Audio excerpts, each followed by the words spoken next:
Hi, I'm Ben Meany. I'm here to talk to you about computer security. I'm a researcher at the University of Michigan with Professor Todd Austin.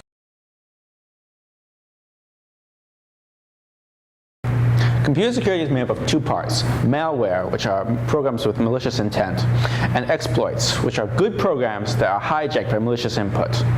My research focuses on the latter.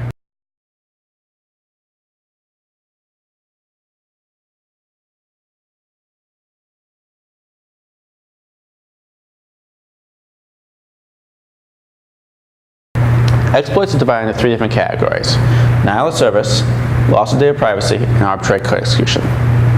Arbitrary code execution is considered the worst of the three because it enables loss of data privacy and denial of service.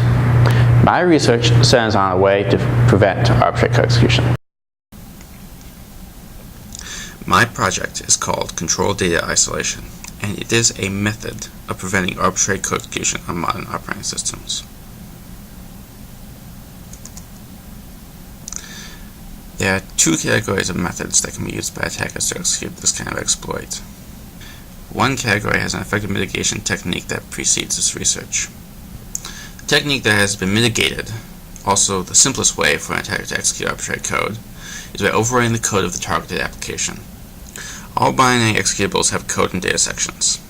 User's input is written to the data section.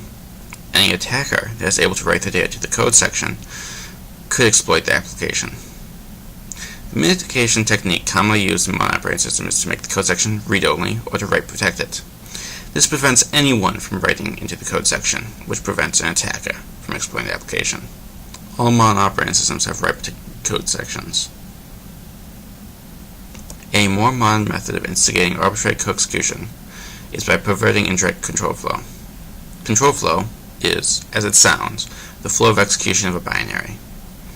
Indirect control flow occurs when the code jumps just to an address, like calling a function pointer, or returning to the address from the stack. Indirect calls, especially returns, are very common.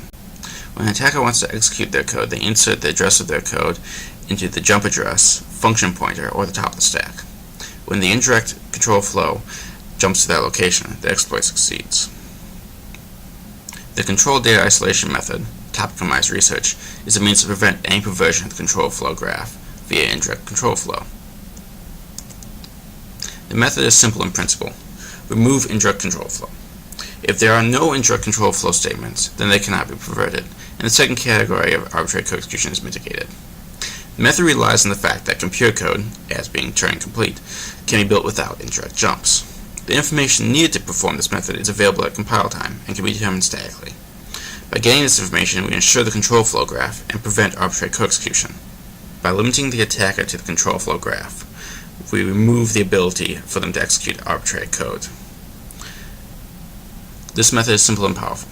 It has been my pleasure to work on implementing it during the summer of 2013. Thank you for watching.